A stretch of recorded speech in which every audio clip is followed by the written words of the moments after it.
তারপরে white is that, কেন এটি এরকম, এই তথ্যগুলির সাথে সাথে জেনে নিতে হয়। এভাবে যদি তথ্য জেনে নেওয়া হয়, এভাবে যদি নলেজ অর্জিত হয়, নলেজ অর্জন করা হয়, তাহলে সেই নলেজ পারফেক্ট হয় এবং সেই নলেজের পথে দাঁড়িয়ে থাকা যায়। যে আমরা এখন জানলাম যে বিবেক বুদ্ধি ইসলামী জ্ঞানের একটি মৌলিক উৎস, ইটস ভেরি মাচ ইম্পর্টেন্ট, অত্যন্ত গুরুত্বপূর্ণ একটা মৌলিক বিষয়। এখন প্রশ্ন নেক্সট, কেন কেন আল্লাহ রাব্বুল আলামিন বিবেক বুদ্ধিকে, আকলকে, কনসায়েন্সকে এতটি গুরুত্ব কেন দিয়েছেন? হোয়াই ইট ইজ, এই প্রশ্নটির উত্তর আমাদের জেনে নেওয়া দরকার। যদি আমরা তা জানতে পারি, তাহলে ওই যে বিবেক বুদ্ধি এতটা গুরুত্বপূর্ণ সে কথাটাও মনে রাখা যাবে এবং এটা যথাযথভাবে কাজে লাগানো যাবে। আর এইটি না জানা থাকলে অবিশ্বাসটা একটু দুর্বল থাকবে। তাই চলুন আমরা দেখি একটু যে কেন, হোয়াই ইট ইজ। ইসলামী জ্ঞানে ভুল হতে না দেয়া, one of the main cause of it, যে বিবেক বুদ্ধি যদি জাগ্রত থাকে তাহলে ইসলামী জ্ঞানের সহজে ভুল হতে পারে না। কিভাবে? মুসলমানদের বিবেক জাগ্রত থাকলে পৃথিবীতে সকল সময় কোটি কোটি ইসলামের প্রহরী জাগ্রত থাকবে। কোটি কোটি ইসলামের, যতটা বিবেক আর যতটা মুসলমান আছে ততটা ইসলামিক বিবেক, ইসলামের ততজন গার্ড, বিবেক ইজ এ গার্ড, প্রহরী ইসলামের, সে জাগ্রত থাকবে। যদি বিবেক জাগ্রত থাকে, যারা বাধা দিবে ভুল তথ্য ইসলামে ঢুকতে এবং সঠিক তথ্য ইসলাম হতে বের হয়ে যেতে। That is the most important use of আকল or conscience or Vivek.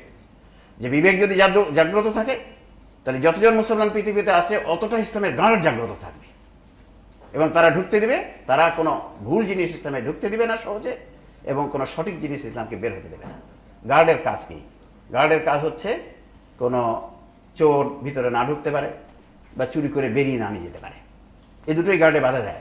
Exactly বিবেক আল্লাহ সেভাবে দিয়েছেন, সেজন্যই দিয়েছেন যে বিবেক যদি জাগ্রত থাকে, এখন ধরেন 120-130 কোটি যদি মুসলমান হয় পৃথিবীতে, 120 বা 130, 120 বা 130 কোটি ইসলামের গার্ড জাগ্রত আছে থাকবে।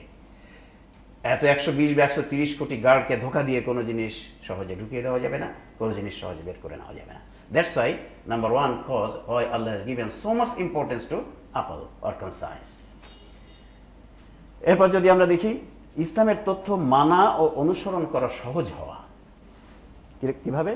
কোনো তথ্য বিবেকসিদ্ধ হলে সহজে তা মেনে নেওয়া যায়, মনের প্রশান্তি নিয়ে সেটা আমল করা যায়, তার উপর দৃঢ়পদে দাঁড়িয়ে থাকা যায়। This very easy information.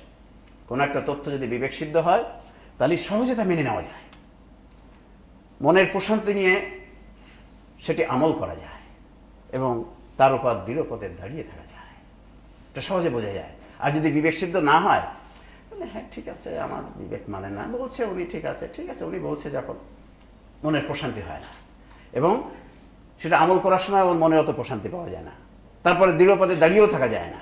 আরেকজন এসে যদি একটু ঘুরিয়ে অন্যভাবে বলে হ্যাঁ হ্যাঁ তোরটা ঠিক, তোরটা ঠিক। এই জন্যে আজ দেখা যায় মুসলমানের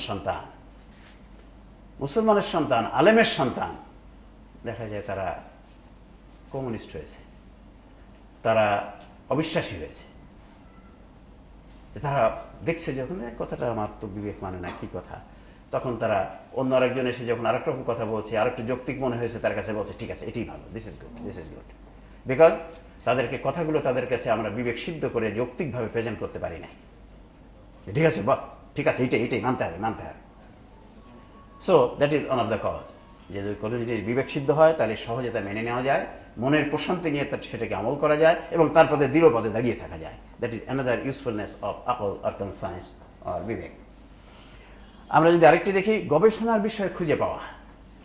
কিভাবে সেটি?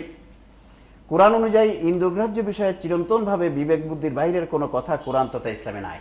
আমরা সেটা পরে আসবো, দেখবো এই তথ্যটি। কোরআন বলে দিয়েছে যে ইসলামে ইন্দ্রগ্রাহ্য বিষয়ে মানুষের বিবেকের বাইরের কোনো কথা নাই, চিরন্তনভাবে মানুষের বিবেকের বাইরের কোনো কথা নাই। তাই কোরআন উল্লিখিত বিবেক বুদ্ধির বাইরের ইন্দ্রগ্রাহ্য বিষয় নিয়ে চিন্তা গবেষণা করলে নতুন নতুন বিষয় আবিষ্কৃত হবে এবং সঠিকভাবে ব্যবহার করলে তাতে মানুষের কল্যাণ হবে। যে ইন্দ্রগ্রাহ্য যেসব বিষয় কোরআন শরীফে আছে, মুখামাত বিষয়, আমরা দেখছি এটা বোঝা যাচ্ছে না কি কথা, এটা নিয়ে চিন্তা গবেষণা করতে হবে। That will B A subject of research. আমরা কোন সাবজেক্ট নিয়ে রিসার্চ করবো, চুজ করবো ফ্রম কোরআন। যেমন যদি আমরা সায়েন্টিফিক বিষয় ধরি, আল্লাহ রাব্বুল আলামিন বলছেন যে মদ সম্বন্ধে বলছে, ইয়াসআলুনাকা আনিল খামরি কুল ফীহিমা ইসমুন কাবীরুন ওয়া মানাফিউ লিন-নাস। তোমাকে মদ সম্বন্ধে জিজ্ঞাসা করা হয়, বলে দাও এতে আছে অনেক অকল্যাণ এবং কিছু কল্যাণ। এই কথাটা আল্লাহ বলে দিলেন। এখন অনেক অকল্যাণ মানে অনেক রোগ। এই ইন্ডিকেশন নিয়ে মদ সম্বন্ধে যদি গবেষণা করতে বসে যাওয়া হয়, তাহলে দেখা যাবে যে ইয়েস, মধ্যে কি কি কত রোগ হয়। ঠিক আল্লাহ রাব্বুল আলামিন হাদিদ মেটাল সম্বন্ধে বলছেন, ওয়া আনজালনাল হাদিদে ফীহি বাসুন শাদীদুন ওয়া মানাফিউ লিন-নাস। আমি মেটাল অবতীর্ণ করেছি, এতে রয়েছে প্রচণ্ড শক্তি এবং মানুষের জন্য নানাবিধ কল্যাণ। আমরা যদি দেখি তাই প্রচণ্ড শক্তি মেটালের মধ্যে, কি কথা দেখা যায় গবেষণা করা যায়। যদি গবেষণা করতে বসলে, যদি মুসলমান যদি গবেষণা করতে বসতো এই আয়াতটি নিয়ে, তাহলে অ্যাটমিক এনার্জি তারাই আবিষ্কার করতো প্রথম, কিন্তু তারা তো করে নাই। ঠিক নানাবিধ কল্যাণ, মেটালে নানাবিধ কল্যাণ আছে। আমরা জানি হ্যাঁ মেটাল দিয়ে এই যে যন্ত্রপাতি করা হচ্ছে, হাঁড়ি পাতিল, দা কাঁচি, এগুলো করা হয়, ইয়েস, কিন্তু মেটালের যে আরো অনেক কল্যাণ আছে। আল্লাহ বলছে নানাবিধ কল্যাণ, এটি যদি গবেষণা করতাম তাহলে আরো আরো অনেক কিছু আবিষ্কৃত হচ্ছে। মেটাল দিয়ে, আয়রন দিয়ে, আমরা আয়রন না হলে বাঁচতে পারি না। আয়রন আমাদের হিমোগ্লোবিন তৈরির জন্য আয়রন লাগে, যে হিমোগ্লোবিন না হলে আমরা কয়েক মিনিটের মধ্যে বেশি বাঁচতে পারি না। সো এভাবেই যে কথাটি বোঝা যাচ্ছে না কোরআনের ইন্দুগ্রাহ্য বিষয়, মনে হচ্ছে তো এখন তো বুঝতে পারা যাচ্ছে না, ওটা নিয়ে চিন্তা গবেষণা করা। সো চিন্তা গবেষণার বিষয় খুঁজে পাওয়া, এটা যেমন হবে সায়েন্টিফিক বিষয়, নন সায়েন্টিফিক বিষয়ও সেটা হতে পারে। আমরা এখন অনেক বিষয় যেগুলো আমরা দেখছি, আমরা বিশেষ করে আমাদের এই গবেষণা ফাউন্ডেশনের মাধ্যমে যে তথ্যগুলো আমরা নিয়ে আসছি, সব কিছু আমরা ক্যাচ করেছি প্রথমে বিবেক দিয়ে। যে কথাটা তো শুনে মনে হয় এটা বিবেক সিদ্ধ নয়, এটা ইন্দ্রগ্রাহ্য বিষয়, কিন্তু বিবেক সিদ্ধ নয়। Then I went to search Quran and Hadith and we found that yes it is not, যে কথাটা চালু আছে কোরআন হাদিসে তা নাই। So that is another use of আকল আর কনসায়েন্স আর বিবেক, যেটা আমাদের মনে হবে, দেখতে পারবো যে মনে হচ্ছে তো কথাটা বুঝতে পারা যাচ্ছে না, বা বিবেক শুদ্ধ নয়, ইন্দ্রগ্রাহ্য বিষয়। আল্লাহ যেহেতু বলছে ইন্দ্রগ্রাহ্য বিষয়ে মানুষের বিবেকের বাইরের কোনো কথা কোরআন শরীফে নাই, ইসলামে নাই, তাহলে ওটিকে গবেষণার বিষয় হিসাবে নিয়ে যদি আমরা গবেষণা করি, তাহলে দেখা যাবে নতুন নতুন জিনিস আবিষ্কার হবে, আমরা কল্যাণপ্রাপ্ত হব, মানবতা কল্যাণপ্রাপ্ত হবে। নেক্সট, এখন আমরা যদি দেখি বিবেক বুদ্ধি ইউজ করার জন্য যে কথাটি আমাদের খেয়াল রাখতে হবে, সেটা হচ্ছে বিবেক বুদ্ধির পরিবর্তনশীলতা। That's one of the important thing about আকল, অ্যাবাউট কনসায়েন্স, যেটা আমাদের মনে রাখতে হবে যদি আমরা বিবেক বুদ্ধিকে যথাযথভাবে ব্যবহার করতে যাই। এই কথাটা আমাদের মনে রাখতে হবে খুব ভালো করে। কি বাস্তবতা, কি বিবেক শিক্ষা, পরিবেশ ইত্যাদি দ্বারা পরিবর্তিত হয়ে যায়। বিবেক পরিবর্তিত হয়ে যায়, শিক্ষা, পরিবেশ ইত্যাদি, এই কথাটা আমাদের খুব মনে রাখতে হবে যে সময় আমরা বিবেক ব্যবহার করতে যাব। তাই তো সকল বিষয়ে পৃথিবীর সকল মানুষের বিবেকের রায় এক নয়। এই যে পরিবর্তিত হয়ে যায় বলেই অনেক বিষয়ে দেখা যায় মানুষের ওপিনিয়ন ডিফার করে, মানুষের বিবেকের ওপিনিয়ন ডিফার করে, বিকজ বিবেক পরিবর্তন হয়ে যায়। সো যখন আমরা বিবেক ব্যবহার করতে যাব ইসলামী জ্ঞান অর্জনের জন্য, তখন আমরা এই কথাটিকে মনে রাখবো যে বিবেক পরিবর্তিত হয়ে যায়। এ ব্যাপারে কোরআন শরীফ কি বলছে? ওই যে প্রথম যে আয়াতখানে আমরা দেখেছিলাম সূরা আশ-শামসের 7 থেকে 10, ওয়ানাফসিন ওয়া সাওয়াহা ফাআলহামাহা ফুজুরাহা ওয়া তাকওয়াহা ক্বাদ আফলাহা মান যাক্কাহা ওয়া ক্বাদ খাবা মান দাসসাহা। আল্লাহ এখানে বলছেন শপথ মানুষের মনের এবং সেই সত্তার যিনি তাকে সঠিক গঠনে সৃষ্টি করেছেন। মানুষের বিবেকের আল্লাহ কসম খেয়েছেন এবং বলছেন বিবেককে সঠিক গঠনে সৃষ্টি করেছি। তারপর বলছেন কি, অতঃপর ইলহামের মাধ্যমে তাকে ভুল এবং সঠিক জ্ঞান দেওয়া হয়। আমরা আগেই বলেছি এই বিবেকের মাধ্যমে ইলহাম করা হয়, কোনটা সঠিক এবং কোনটা ভুল এটা জানিয়ে দেওয়া হয়। তারপর আল্লাহ বলছেন কি, যে তাকে উৎকর্ষিত করলো সে সফল কাম হলো। অর্থাৎ বিবেককে যে উৎকর্ষিত করলো, আপগ্রেডেড করলো, সে সফল কাম হলো। তার মানে বিবেককে আপগ্রেডেড করা যায়, বিবেককে উৎকর্ষিত করা যায়। তারপর আল্লাহ বলছেন আর যে ওমান ওয়াকাদ খাবা মান দাসসাহা, আর যে তাকে অবদমিত করলো সে ব্যর্থ হলো। বিবেককে যে সাপ্রেস করলো, ইনহিবিট করলো, অবদমিত করলো, সে ব্যর্থ হলো। তার মানে আল্লাহ রাব্বুল আলামিন জানিয়ে দিলেন যে বিবেককে উৎকর্ষিত করা যায়, আবার অবদমিতও করা যায়।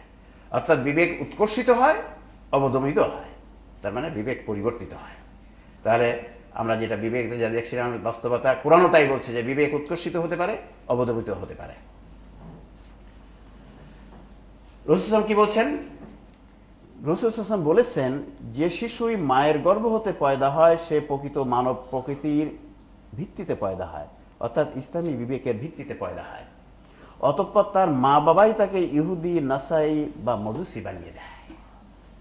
তাহলে রাসূল সাল্লাল্লাহু বললেন প্রত্যেক মানুষই, প্রত্যেক মানব সন্তানই ইসলামী বিবেকে করে জন্মগ্রহণ করে, ইসলামী বিবেক নিয়ে জন্মগ্রহণ করে, যে তাকে ইসলামের দিকে নিয়ে যেতে পারত।